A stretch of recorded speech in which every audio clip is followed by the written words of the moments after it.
Hey all. Well, this is Sunday afternoon, and we had 1.5 inches of rain Friday, and so I'm not cutting any today. I got to get the field to get dried out a little bit. It can be a real pain in the butt to cut when you got a little mud on the ground and your sickles dig into it and you have a real problem on your hands. I don't like leaving mohawks. Mohawks is what I call. I don't have any right. You know, you leave a strip of grass in the middle of the field all the way down. It just looks terrible. It just ticks me off. So I was going to do a quick video, kind of a deal on my Sitrx V-rake. It's a Sitrx. I've had this for probably, I guess, almost 12-15 years.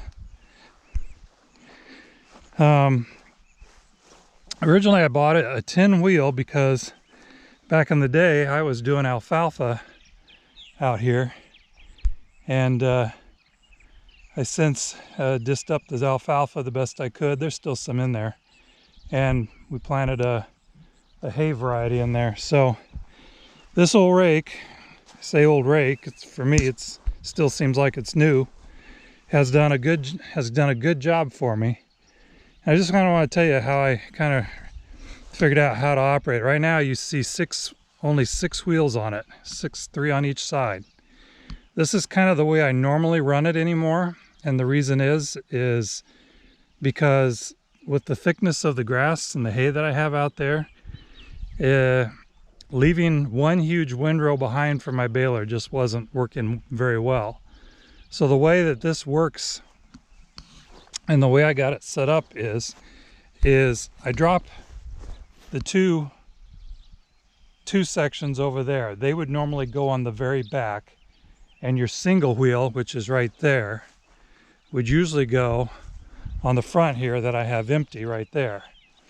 So I ended up messing with it, and my windrows were so big for my baler that I decided, all right, so I went to this way of doing it. And what happens is when I rake with this will still cover 2 9-foot swaths. I adjusted the wheels out so when this is open, you know, you understand that this rake, it opens up like this, lays both sides out, and then back in here where the hay goes, it'll literally lay a windrow almost inside of the tire on this side, and it will also, this side will rake a windrow on the inside of this tire. You're saying, well, what happens to the hay in here? Well, it's usually dry, and basically what I end up doing is I run my baler. If this is a window, I run my baler on the left side of it, and I go around and I just kind of go in a circle. Then when I come back through, I run the baler, go in the same direction on this side, and so forth and so on along the way. Now, there does come a time, like at the end of this year, when I do a second cutting just to clean it up, that I will put the first wheel back on here, and I will pick up the doubles and I'll put them on the back, and then I can make a full windrow, but it won't be a tremendous windrow because your crop usually isn't enough to make a huge windrow. Another thing sometimes that I'll do, if I don't want to run my singles up here, I will put doubles on the back, and it won't, so then I'll be running 8 wheels, and I can still run one windrow back there if I have small enough product that I don't want 10 wheels on there, if that all makes sense for you. They really don't make them like this anymore. I kind of wish I've thought about having selling this and trying to get a different one that has the 2 cylinders that usually come off to the side here, and the wheels are usually way up here in the air, and you can usually shut off one or the other. I have ran this on a single pass, so I'll take all these wheels off, and then I'll just leave all these on and use it as a single, like a flipping rake or a turning rake. It works okay, but now that I got that tedder that I was showing you guys here the other day, I don't see the need to have to do that anymore. So, and the tedder has worked really well with this. I'm sorry I haven't gotten any video yet of me cutting, raking, or baling. It's coming. So even with the tedder, where it throws all that out, this will still rake all that back up into into the two windrows that I like to bale. Makes it easier on my baler. I go a little quicker with the baler. Cleans up a little nicer. As you can see, this is one of the fields that I ended up doing last week. And this is looking pretty good. It's pretty clean. I don't like leaving a bunch of crap in the field because it's just, you know, you adjust your rake properly and you shouldn't have that problem. So hopefully I'm going to be cutting Tuesday, probably after work, and we're going to be cutting this section here. That basically goes all the way down there, and it goes all the way down to the other end there. So this is pretty thick in here. It's not as thick as I would like. The section down is really thick. The grass is almost as tall as the seed plant right here.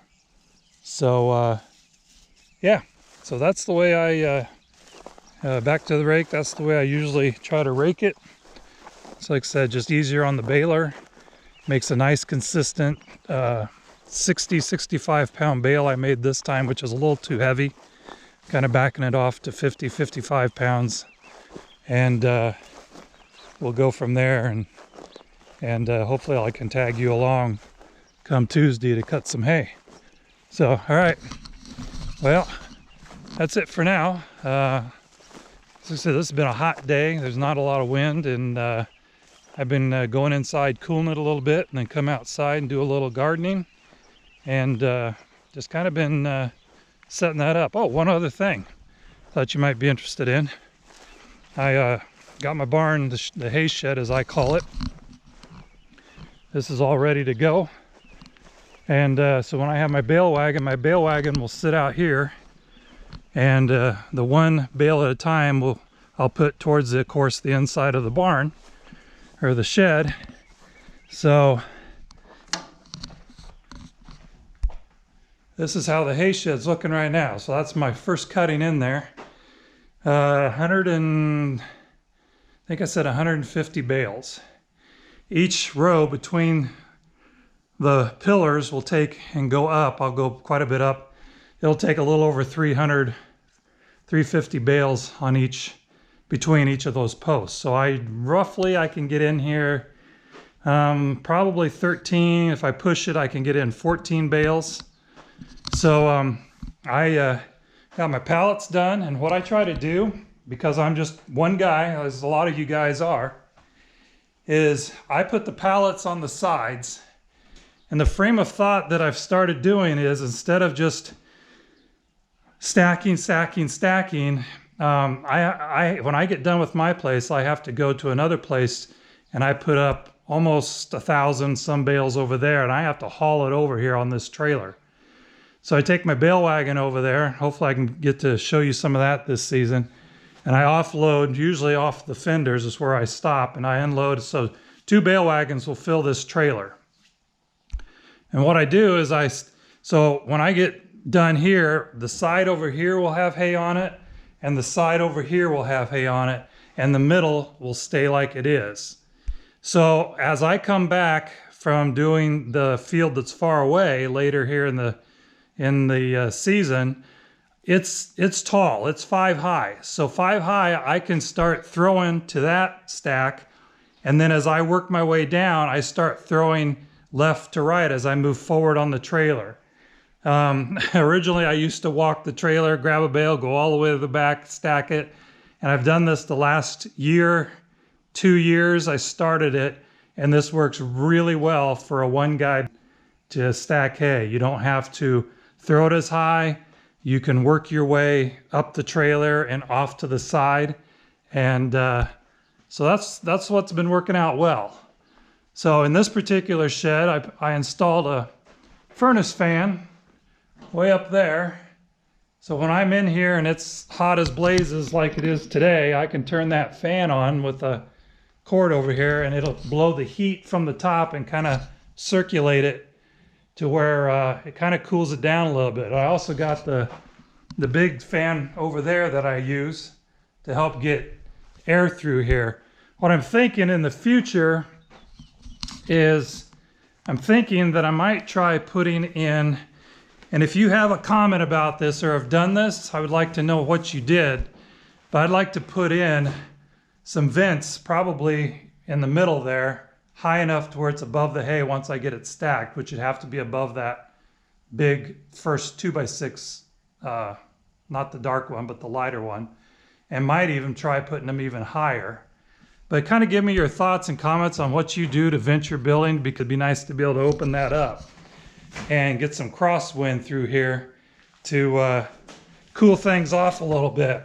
So anyway, so we're ready to go. We're going to, supposed to be 106 degrees Thursday. So I'm going to try to shoot to cut Tuesday and probably bale Friday. Friday's supposed to be a nice 89 degrees. So 106, 89, I choose the 89.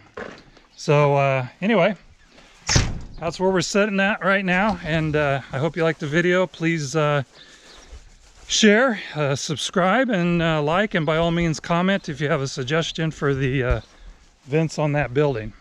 For now, cheerio.